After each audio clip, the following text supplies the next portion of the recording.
And you're on. Great, thank you very much. And do my slides show up yet? Or Not yet. No. not yet. I have to share my screen. So let me exit the.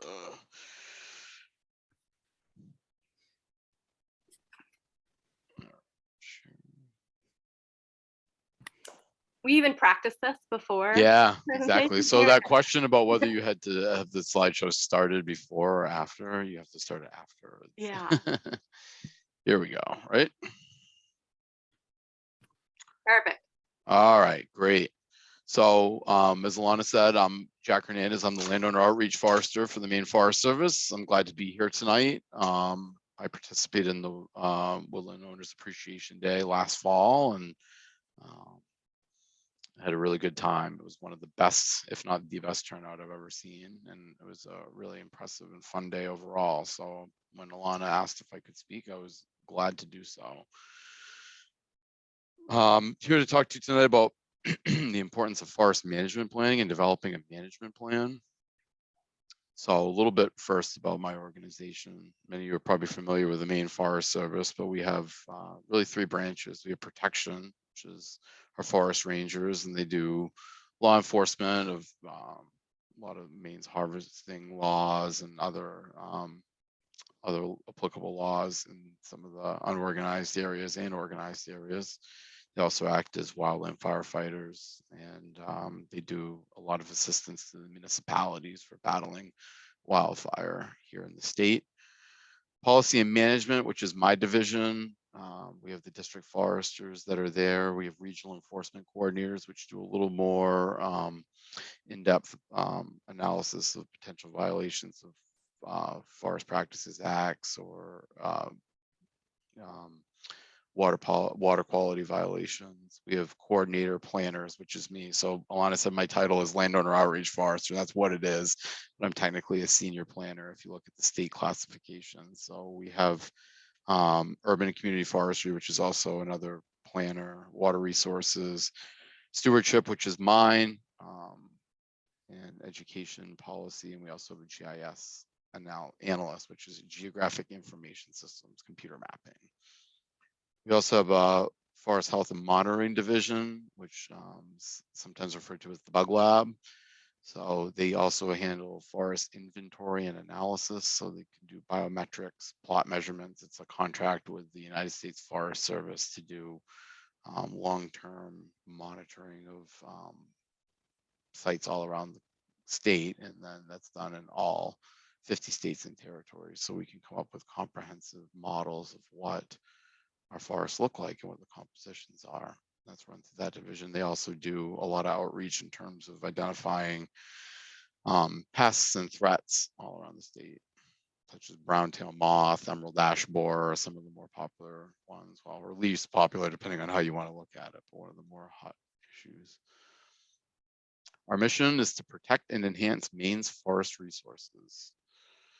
And so we implement, in my division, the forest practices law, including liquidation harvesting rules, statewide standards, and then outreach, which is my focus, and enforcement services. And this is one of the best parts of our job, is that we provide technical assistance to landowners, the public, our district foresters, other staff do events like this all the time, all throughout the year, with all kinds of different organizations. And it's one of the best parts of our job. And we also look at what forest policy issues are coming in the future. So we report to the public about the state of the forest resources. So you might see state forest action plans or other documents that we produce about the way the forests are functioning or should function here in the state. We have 10 districts. Yes. Sorry. Sometimes it's hard to hear you, so I don't know. Okay. If you can pull let me put my microphone up a little bit. Yeah. Thank you. Yeah. So we have 10 district foresters all around the state. One position is currently vacant in Island Falls, but that should be filled within the next couple of weeks. The territories vary sometimes. They're not always, depending on personnel changes and things. Sometimes these territory lines, if you've seen some of these maps before on some of our older publications, the territories have changed a little bit, but We have on the Forest Service website, anybody can look up their district forester by their location, and they're available for a lot of things, which I'll get to in a little bit. Well, here we are, walk and talk. This is one of the best parts of their job. So in the upper left, you might recognize that's Patty Cormier. It's an older picture right there. Patty's now the state forester, but she came up in working out of Norwich Walk as a district forester. They're available for scheduling meetings on landowners' property to talk about what their forest resources are and help them make informed decisions about their land. And they're the people to call when you know you should be doing something with your woodlot, but you don't know what you should be doing. So the first thing that they're going to ask you, or that any forester is going to ask you, is what do you want to manage your land for? Do you want to manage it for timber? Do you want to manage it for wildlife, recreation, aesthetics, water quality, different certification programs, or tax programs like tree growth tax law? And do you already have a management plan? If you don't, or you're not sure about your management plan, licensed foresters are the ones who really write management plans here in the state. They have specialized skills and knowledge to help you put your objectives into play. They're the ones to talk to about soil and water quality issues that are on your land. They can help you with rare and endangered wildlife and other species that are on your property of significance. Talk about forest health issues, the rules and regulations around it. And private foresters can help find the right logger for you. So every one of our district foresters, and myself included, we're all licensed foresters in the state, but we do not write management plans for people. That's left up to the private sector. I like to tell people it's because you can't hire and fire us. You can hire and fire a consulting forester if they're not doing what you want them to, or you want to go in a different way. But we serve the public interest, so we don't write specific plans for specific properties, but we do offer our technical assistance and our expertise, and can help people talk to foresters better. I think what I've found a lot of times meeting with landowners is that they don't know what to ask a forester, or how to talk to them about certain things on their property, or where to even begin with them. So that's what I kind of want to cover a lot of here tonight. But licensed foresters are the professionals in the state that are, you know, as it says, licensed, but they're the ones that are really have spent a career and have the education and technical background to put forest management into a technical, easy to understand context.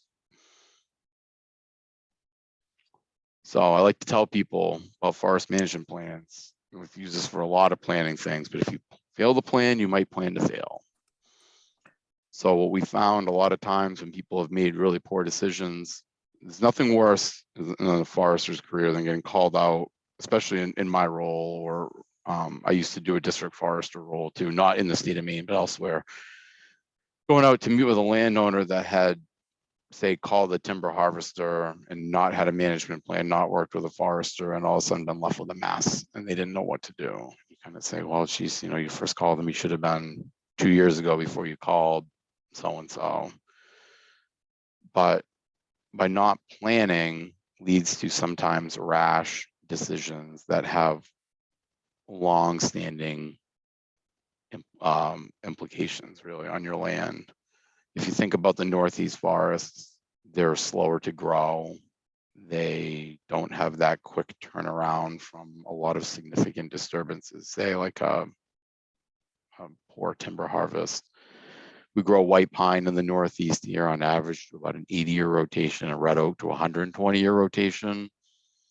I won't live long enough to see a lot of the management decisions that I've made over my career.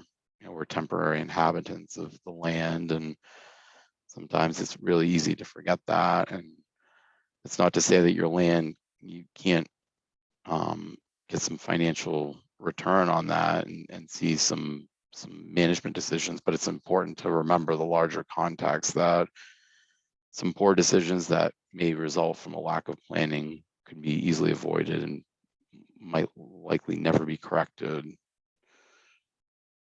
in your lifetime. So what a management plan should do is it should clearly define your objectives. When you're talking to any forester, be it a district forester, be it a consulting forester that you're maybe toying around with working with, first question that they should ask you is, what do you want to do with your land?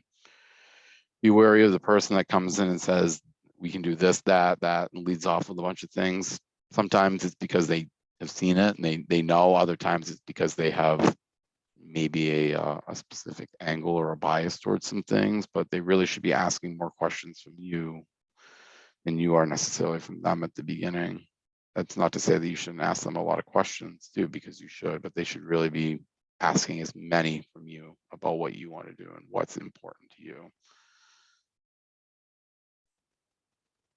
The forest management plan will also include timber type maps, an inventory of maybe the timber. Sometimes that varies in intensity depending upon management objectives. Some landowners that don't need to know specific financial returns, and something might elect to not do a comprehensive inventory because that is a labor intensive part of the plan, so it can drive up the cost of it. And it's not always required for participation in different things, but for some of landowners that are looking towards carbon sequestration on their land, or wanting to really track closely net present value of their timber, might find that they need an inventory. But it'll also talk about the wildlife, what soils are on the property, where your water courses are, wetlands, different resource concerns that are on there. And it should make a lot of robust recommendations for achieving the objectives that you stated. Gives you a timetable of when to conduct certain activities, and it's an action plan on how to get the job done. So I might talk to you about harvesting systems later on. That's just one part of it. I might talk to you about wildlife management techniques. So we have a program called WoodsWise, and I'll start about this, and we're going to kind of go back to general management plans too. But WoodsWise is our cost sharing program for the development of forest management plans. So in order to enroll, you have to apply before you have your plan written. We don't offer cost share for existing forest management plans. This is for the creation of a new management plan, because these WoodsWise plans are called Woodland Resource Action Plans, or RAPs, and they have specific requirements. So not every existing management plan will have those specific things in it.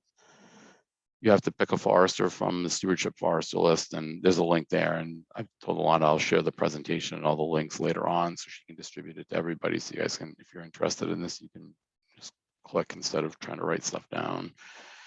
And the foresters that are on the stewardship forester list have been trained in the WoodsWise program by me or my predecessor. So who's eligible to get a woodland resource action plan? Anyone who owns between 10 and 1,000 forested acres statewide.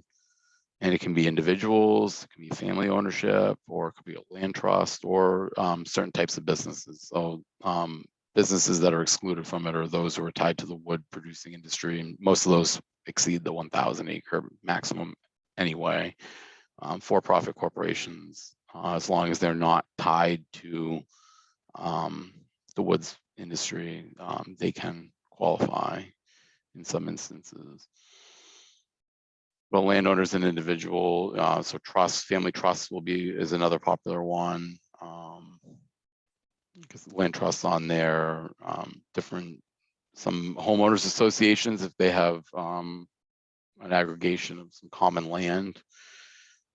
The one requirement that it's not written here is that everyone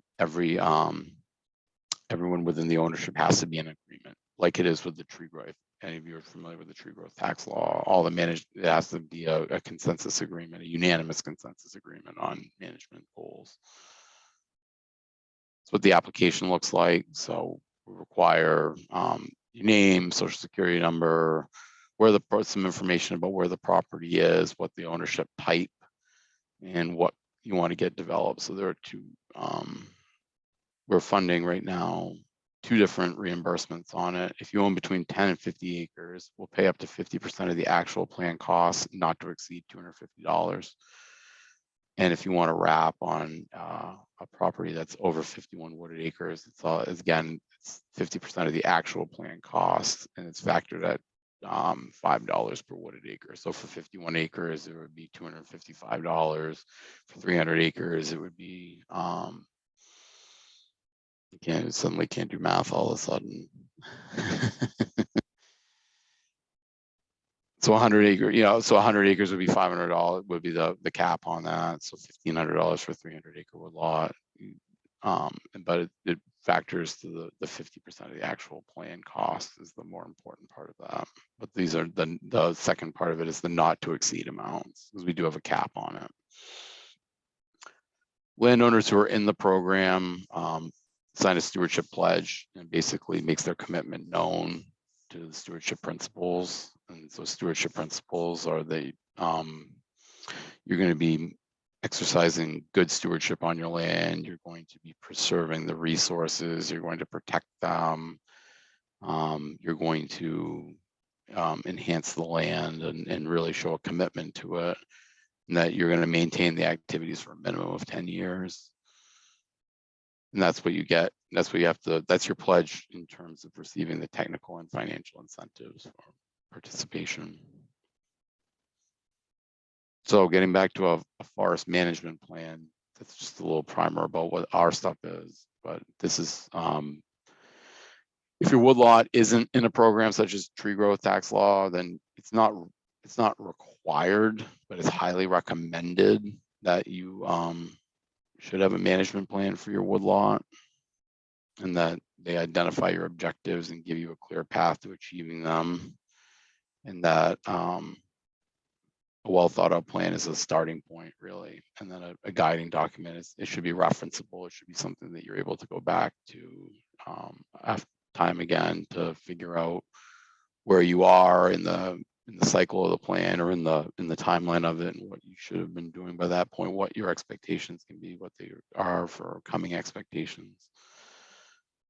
But if you are in tree growth tax law, it is required that you have a basic forest management plan in order to enroll and maintain status in the program.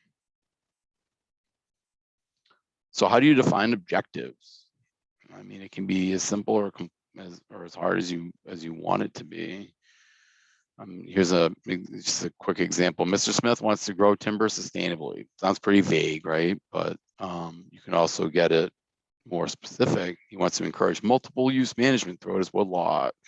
In the deer wintering area, he wishes to maintain cover while providing good food sources. Grouse management on the hardwood ridge will increase the number of birds. Crop tree release in the oak and pine areas will provide future income.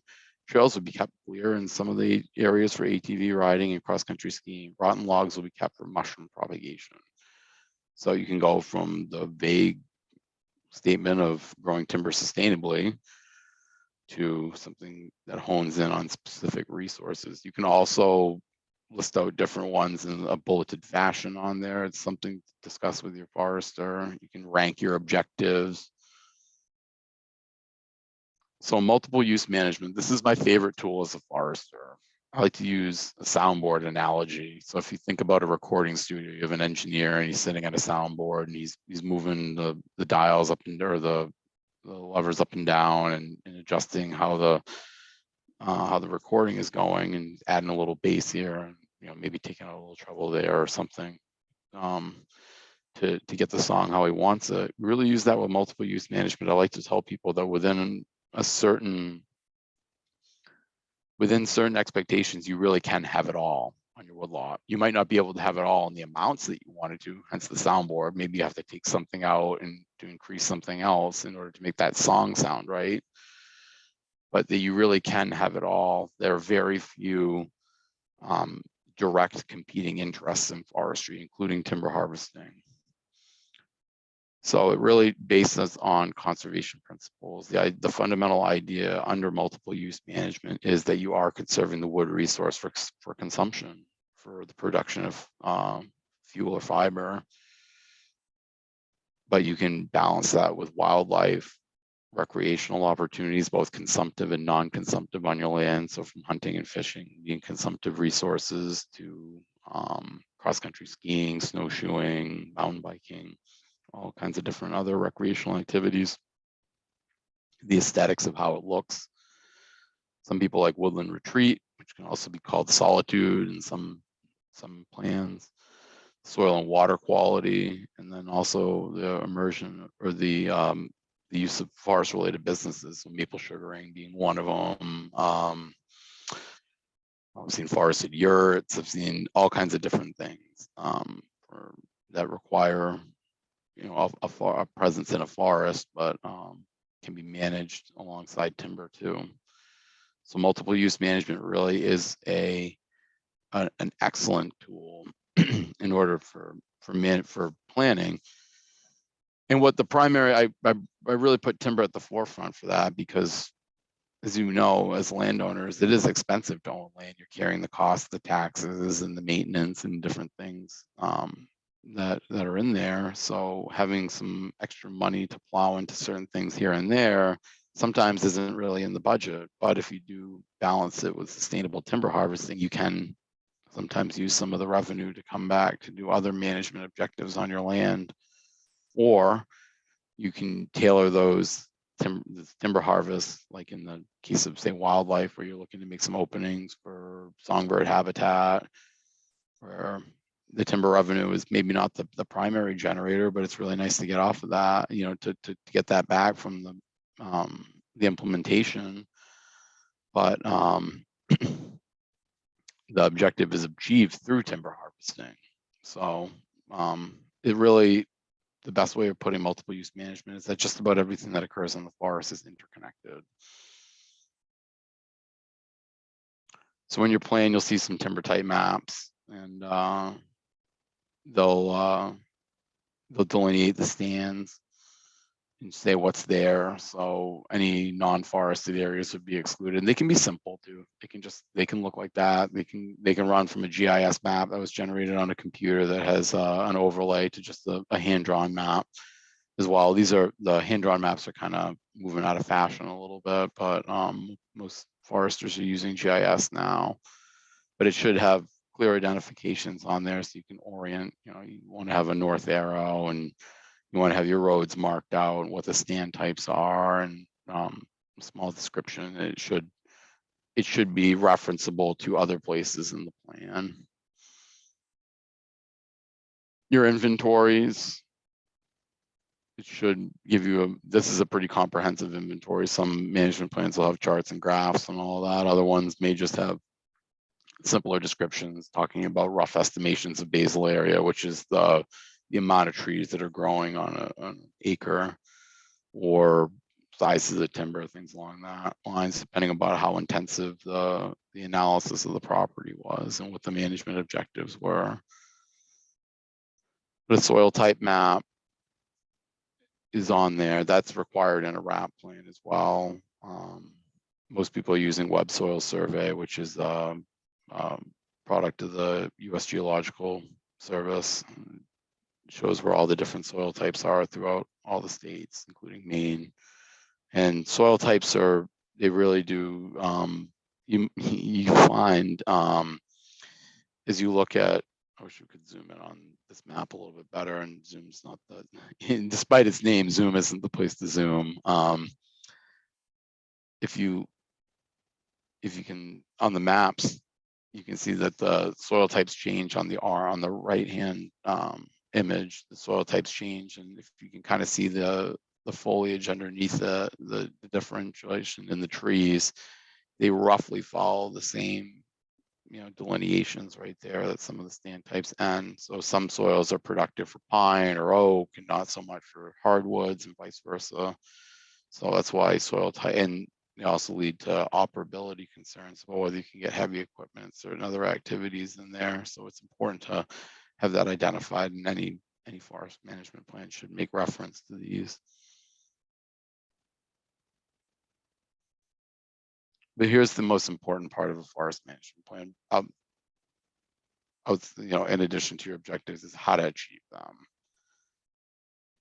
It's really, you're going to be your framework about how you get there. It's great to identify your objectives. It's great to have a discussion about it. But okay, now that we've got them all on the table, we've got a written plan. What do we do with them? Where do we go from here? So here's a couple examples, just pulled from plans. The long-term goal is saw timber production with consideration of stand aesthetics and protection of the water resources. So I'll break that down. They want to cut wood and they want to maintain a good look about the aesthetics. So they want the property to look good, not like a bomb went off, and they want to protect the water resources, responsible all around right there. They want to maintain an uneven age structure in the near term. So that could be different cutting cycles. So they're suggesting a 15 to 20 year cutting cycle is adequate. Well, if we want to have an uneven age structure in the stand, we might say, I mean, 2 different age classes are that's uneven, as long as it's not all relatively the same age. And to take it back a level, if you're just to the layperson, if you're on a stand and you're wondering if you have an even age stand or an uneven age stand, really the heights of the trees are a good indicator of that.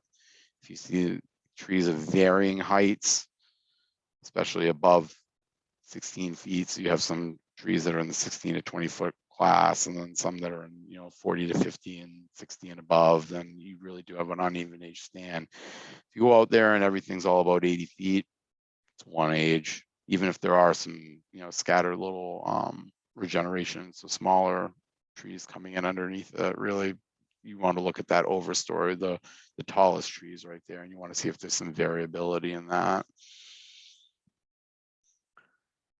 So they suggest to favor the relatively rare sugar maple, as well as better formed individuals of other hardwoods and white pine and spruce. Discriminate against the aspen, fir, and gray birch. Leave the cedar for deer food.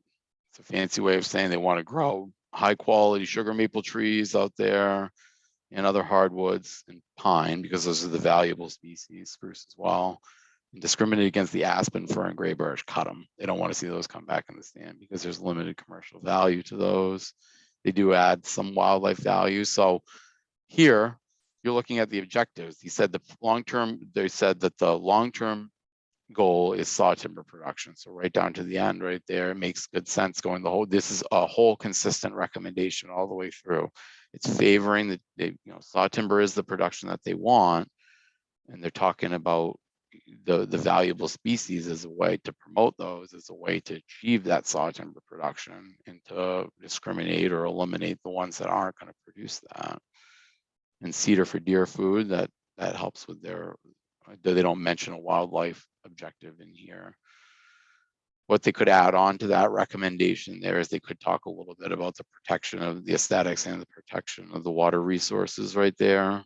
I mean, if I were to be writing this and I knew that the consideration of stand aesthetics and the protection of water resources were there, I might say that any cutting is going to use best management practices, which is the law anyway, but it's nice to specifically lay them out so everybody can be reminded of them.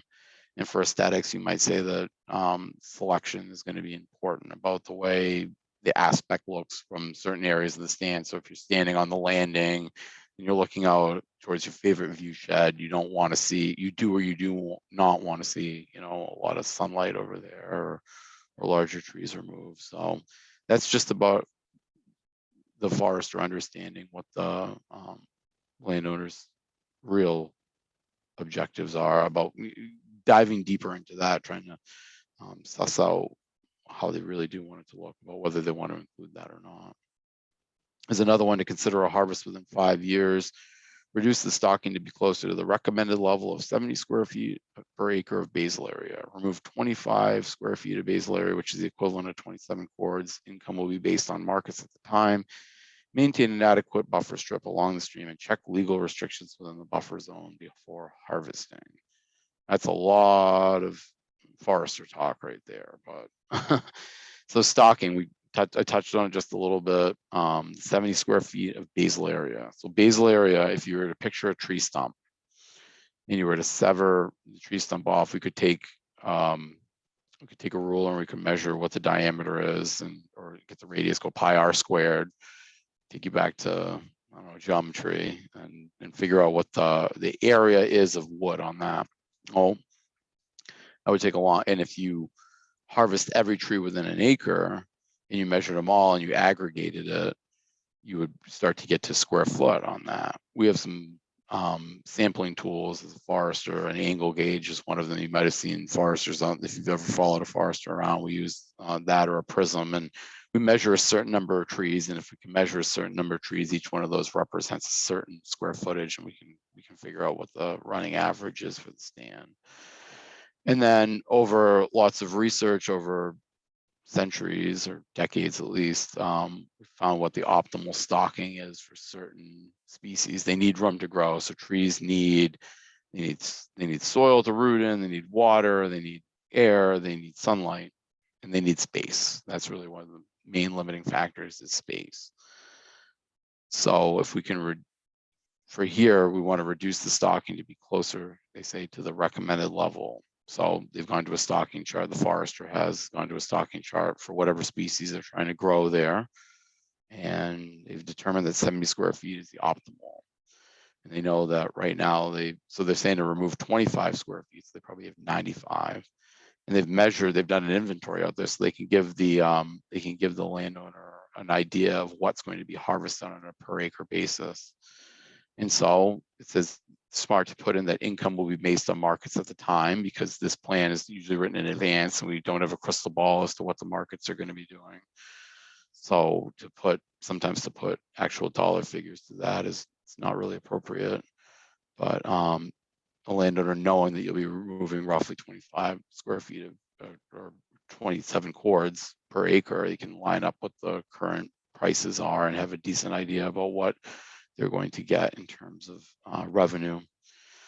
And then I like this a little more specific, for maintain an adequate buffer strip along the stream and check legal restrictions within the buffers before harvesting. So that's to protect water quality right there. That's calling the issue right now to anyone who might be implementing this plan later on, say a logger, that they're going to need to have a buffer strip along the stream, so an area where they're not cutting, and then what all the legal restrictions are within that zone before they do prior to doing any work. Jack, So they don't. Yes. That for a second about the buffer strip. I have somebody who recently, I saw them harvesting on our road, and there's a small stream and they cut right down to it, and I'm like, I don't even know what the rules are about that for like tributary streams. It's true. And there's different, depending on the classifications of the stream, as you increase in magnitude and significance, the buffer strips become larger. So for most streams that flow throughout the year, you need at least a 75-foot buffer strip around it. So there's limits to as what you can harvest. I'm not our regional enforcement coordinators are the best to really talk about the actual numbers in terms of that. That's what they do on a daily basis, but I can talk to the broader implications of, or the broader, terms around it. So you have to determine what the classifications of the streams are, and there's is easily accessible information from towns and from the state about what's identified. But keeping a buffer strip around it protects the water quality. So as it increases in magnitude and size, the idea is that carries more water in the watershed. So therefore it can be, not that you should foul any stream. I'm not advocating that by any means, but the effects of sedimentation to some of these larger order streams are wider felt than some of the smaller ones. So therefore they have a larger buffer around them. It's important to check. Most of our towns now have adopted, well, we're at a tipping point now with statewide standards, which are the statewide standards on water quality, that those will start to be rolled out statewide, but there are still town laws on the books in some places that have stricter requirements on harvesting in and around water courses. So it's important that everybody's everybody's on the same page as to what the requirements are in the municipality where it's happening. Does that help a little bit, Alana? Yes, thank you. I'm gonna check with my town, because I was like, I don't think. Yeah. The idea is whether it's identified and what it's identified as. Sometimes perennial streams can be exempted a little bit, but it's and if you have a question, definitely call your district forester too, and they can help out too with they like to be kept apprised of stuff like that. Cool, good to know. And this is another really important part of your management plan. It should have a timetable to conduct the activities that you want to do on there. So it's great to lay these all out, but really, when should they happen? And I like the way that this schedule is set up right here. It is the time frame. There's the years. These are older, but it's just an example that what the proposed activities are, where they should happen. So they have the stands listed. And again, that's where you can reference back to your map, which they should be clearly identified and then described elsewhere in there in words. So you can, all of these portions of the plan should flow from one to another. So all the stands should be represented in the map. They should be described in words. The timetable, all the activities that are described in the management objectives should be tied to specific stands and included in here. Some things like the confirmation of location of unclear boundaries, blaze and paint the boundaries. That's not listed with a stand because that should be for the entire lot. So I might put, if I were writing this plan, I'd be explicit there and say that that's an all stand activity. But then some stands, like they're talking about entering into a written agreement with the local snowmobile club to use a trail. That trail is probably likely only found in stand 5 and stand 6 there. I like how they describe the extent. So the foresters saying there's probably about 3,000 feet of blaze and paint that needs to be done, and then they can give an income or a cost about what it would be to do that, to implement it. New culvert, and then the shelter. So getting into the harvest, a shelterwood harvest. So that's a popular tactic for harvesting pine, where you leave a certain percentage of trees in the what we call the overstory. That's the protection, the shelter, and then the pine regeneration comes in underneath it, and it's protected from wind events. It's also protected from white pine weevil. White pine weevil, if you ever gone out into a pine stand, you see a bunch of trees that have kind of wolfed out a little bit. They get a lot of crooks and forks in them. It's because the terminal leader gets attacked by a native pest called the white pine weevil. And the white pine weevil, you can't do much to prevent it. You can't spray for it. They're ubiquitous. They're everywhere. Like I said, they're native.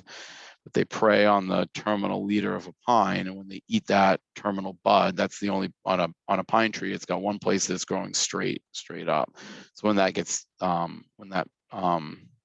bud gets eaten, that's where you start to get your sweep. So another lateral bud, a bud that's just underneath it, will take over, and it'll start to train to go straight to. But it starts to add sweeps to the log, which is a defect and not what we want. So one of the ways that we can do it is offering a little bit of pine as a moderately shade intolerant species, so it can tolerate some shade. If we add some shade from that overstory on top of it, the idea is that the weevil won't strike as many trees underneath it, so you'll have a better crop white pine growing up underneath. So by here, looking at this management plan and this conduction of activities, the first phase of the shelterwood harvest has already happened. So they've already cut the space out that's needed for that regeneration of the pine. And then in 2015, the idea was to go in and cut out the overstory removal in a couple of the stands. It says in stand 7, the final harvest, the overstory removal, and in stand 6 to do a second entry. So they were going to do that one in 2 phases. And then it shows what the projected income was going to be. Again, I would say with that, I certainly put that market conditions are going to vary, and they call for an improvement harvest. So you can, if you're wondering where you should be in your harvesting rotation, that's where these schedule of activities come in a long way. And this is something for those who are interested in tree growth management. It's really important in the tree growth tax law. It's really important to have a very detailed timetable to conduct activities, because we've found over the years some of the discrepancies with, say, property appraisers in different municipalities is a fundamental misunderstanding about what really goes into forestry. That sometimes trees need a lot of times, like trees need to be left to grow, and then that can be misinterpreted as not really promoting commercial timber by someone who's not as versed in it. So if you have an explicit management plan that talks about the need to let some stands grow and has that clearly laid out in the timetable, it really can go, it really can do a lot to reassure a wary appraiser or an assessor that you in fact are promoting good forestry by doing nothing at the moment. Then talks about some timber stand improvement and other different activities. So it's all laid out pretty clearly. It should at least, so tree growth management plans are written for 10 years. So our RAPs, your timetable should at least address the 10 years. It should be at least for 10 years. There's no reason to not write a timetable for less than that either. But I've seen some timetables that have been carried out 40 or 50 years. And that makes, in some instances, that makes very good sense. So getting back to the RAPs with the requirements to tie this all back in, all the items that we discussed, the timetable of activities, the stand descriptions, the mapping and all that are in there, but we also have some very specific requirements that we need in there as well. So we talk about the need for boundary lines. We really do want to avoid timber trespass here in the state. I can't overemphasize the importance of maintaining your boundary lines. It's good boundary lines make good neighbors. You know, most of the timber trespasses that I've been involved with in my career, both in the private sector and public sector, have been totally inadvertent, but also totally avoidable. I don't think anybody was, I've been to some where someone was trying to get one over on somebody else, but those are few and far between. Most of the time it's just a fundamental misunderstanding of where things are. And that can be easier. It's not necessarily an easy task sometimes to establish boundary lines. Sometimes that's the work of a licensed land surveyor. But it's pretty critical. We also need to talk in a wrap about what the operability is going to be of that. And that can help people, that can help in a lot of ways. So aesthetics, nobody wants to see ruts for the most part on their land. Some are unavoidable, but you know, if they can be limited to certain skid roads and addressed in different ways and, you know, mitigated as best they can, they're a little more tolerable, but you know, nobody wants a big mess out there, in my opinion. So operability goes a long way, and that might just be a timing issue. It could be that the forester says in the schedule of events that the harvests are limited to the winter of those years that are there because of addressing issues like Alana said about smaller streams or cutting right up to it or cutting around it or having to cross through it. And the idea is that they'll be frozen or covered at that time and do less damage or none to it. So the operability. And then there's also there's areas that will never be able to operate on, some really steep slopes, some vast forested wetlands where there's a small pocket of timber, but it's surrounded by really swampy area or really marshy area that just never going to be feasible. Those need to be addressed in the operability. So we need to say, you know, it needs to be specific to the landowner about how easy is it going to be to get at your timber and, you know, what are the ways to do it. You want to have a description of the property and a little bit of the history that's in it. So the slopes, the hydrology, the past land use, the term of ownership. So want to describe that, you know, what the prior land use was. So a lot of it comes back from farm abandonment. A lot of this area was cleared for agriculture and is reforested over the last couple of centuries or century and a half. But that's important to talk about what the history of the area had been, because prior activities do influence current conditions. Access, that's really important for a number of things: timber harvesting, public safety, location, different things. So talking about how you do get onto the woodlot. And it's important, some woodlots may have a right of way across another land, so they're quote unquote landlocked, where they don't you know, they don't share a common border with a road, but there is a deeded right of way across another piece of property. That's important, very important to describe in there about how it could get accessed. In the RAPs, we require a forest health assessment, the native and non-native pests that are there. So we want to identify any invasive species, both insects, if they've been observed, or the presence of non-native invasive plants.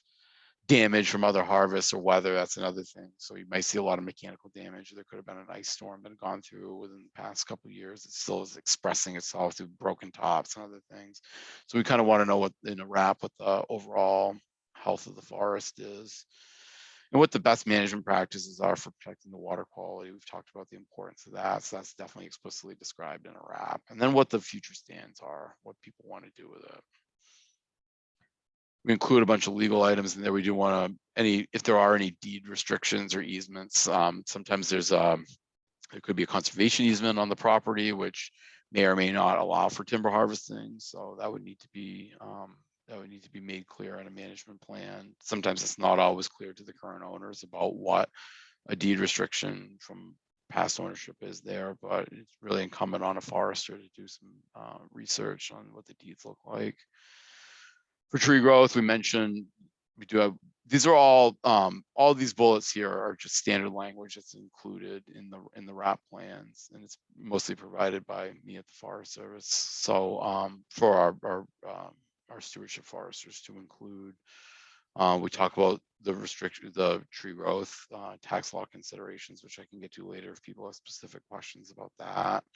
Talk about the FON, which is the Forest Operations Notification. We used to call those intent to cut forms back in the day, but that's just notifying the Forest Service of activities that are marketing wood off your property. And the landowner, and the need for a landowner, LO is a landowner report later on.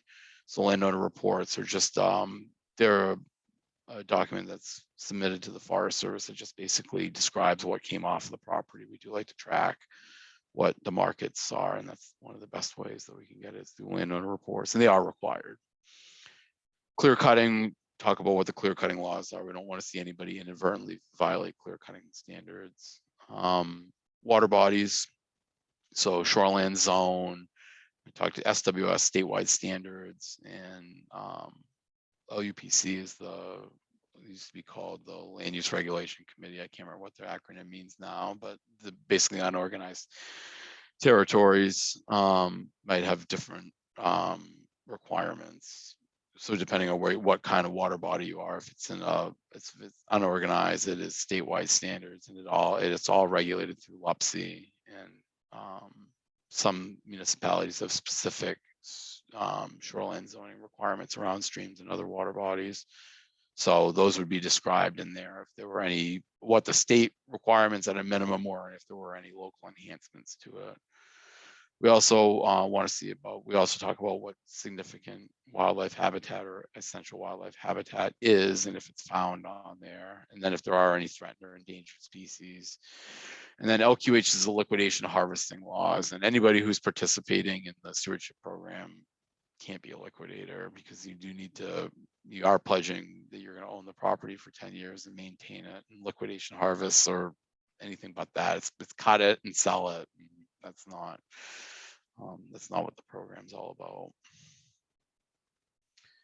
So the long-term resource considerations, the impacts that forestry has on the wetlands, we include legacy planning information for those that are looking to plan their estates, and how the land will change hands, maybe to heirs later on. Identify any cultural resources on the property. Talk about protection from fire here in the Northeast. That's not as much of a concern as it is elsewhere. Talk about soil and water quality protection, diversity, the fish and wildlife on the property, the monitoring, about how that will be done later on. About the need for landowners to monitor their own property and how they can do that to look for emerging threats. Aesthetic quality, the recreation opportunities. We talk about carbon sequestration and climate resilience in there, and for a forest of recognized importance. And that's just a boiler statement that we don't have any forests of recognized importance here in the state of Maine. They're just really specific fragile habitats. Not that we don't have specific fragile habitats here, because we do, but none that meet a 4E standard. And that's kind of that's promoted through Tree Farm, if anybody's a Tree Farm member.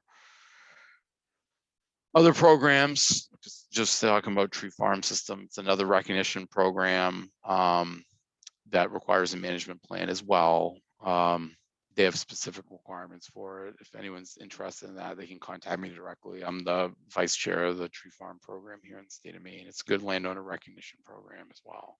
And it can go along, you can be co-enrolled in, say, the stewardship program and that.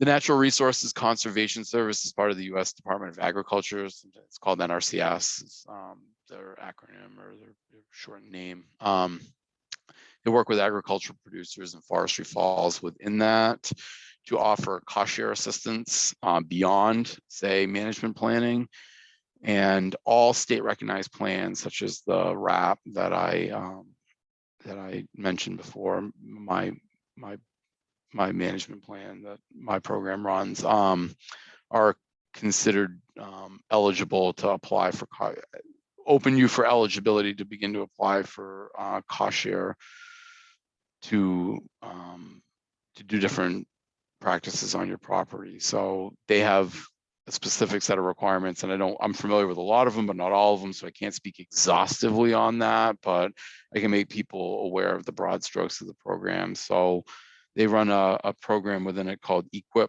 It's EQIP, the Environmental Qualities Incentive Program, and it's a cost share to implement different practices on your land, forestry being one of them. So they can do different forestry related activities like timber stand improvement. So that might be going in, and when we get back to that management decision about discriminating against the aspen and beech, if that's taking up too much space in the property and it's not really a commercially viable species, there are some cost share money to, say, hire a crew to come in and use brush saws or chainsaws to cut it and remove it from the stand to get other things to grow. They can do replacements of undersized culverts or need for stream crossings. They can do adding wood to streams is a new popular one. So call it chop and drop, where you actually cut trees and drop them into the streams to slow some of the flows and create some riffling effect for trout and other fish. That's just a small taste of what they can do. Every one of their programs is tailored around what's called a resource concern. So it is conserving a resource. So water quality is one of them. Timber, fiber is another. So these are all meant to enhance resource concerns or protect or promote them. If you're interested in that, I can put you in contact with a local field office from the USDA, and they work with many private foresters, or also what we call TSPs, technical service providers, and they've undergone NRCS training, and they can help write the plans and implement them. So NRCS can provide you with a list of licensed foresters in the state that do that sort of thing, and I can help anyone who's interested get that.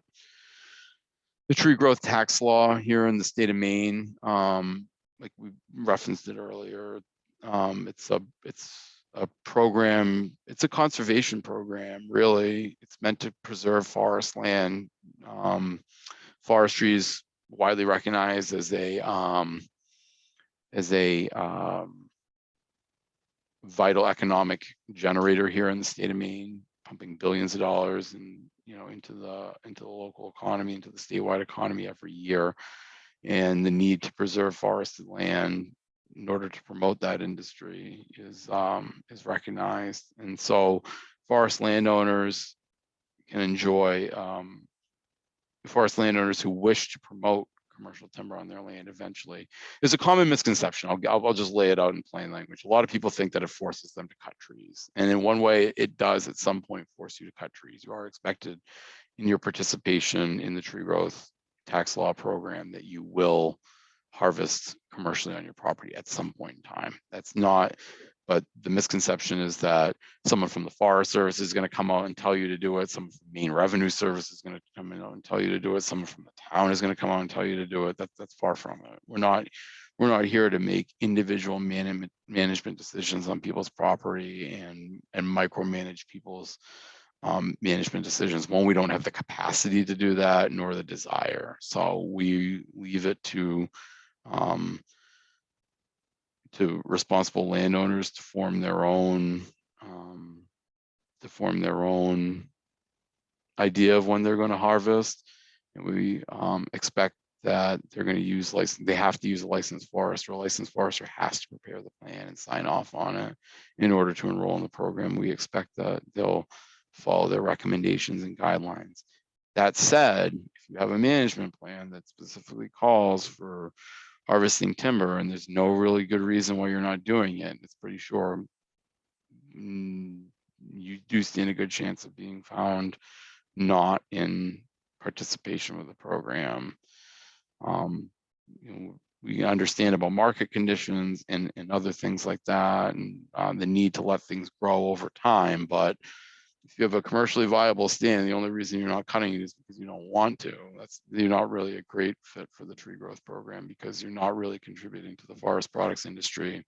There are other programs in the state of Maine that are property tax abatement programs, one of them being open space. I can't speak to it as intelligently as others because it's not a primarily forestry activity, but forestry land can qualify. And if you're interested in that, Maine Revenue Service publishes a bunch of information on it, and some of your town assessors may help you out there as well. But like tree growth, it does have a 10-acre minimum in order to be enrolled in it.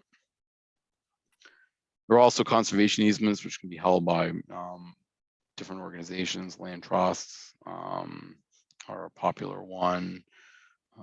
Other conservation-minded groups. So that might offer a financial incentive for people's land, and that would require management planning as well. So all four of those really that are there do require some type of management planning, and that's why I've listed them. So for more information, that's my contact information. As I said, I'll make sure that Alana gets that all out. And I think you guys were CC'd on an email with me as well. So you have my email address at least. And at this point, I'll stop sharing for a moment and answer any questions that people have about management planning. And I'm going to go ahead and stop recording as well. So Okay. feel free to go ahead and speak freely. Jack,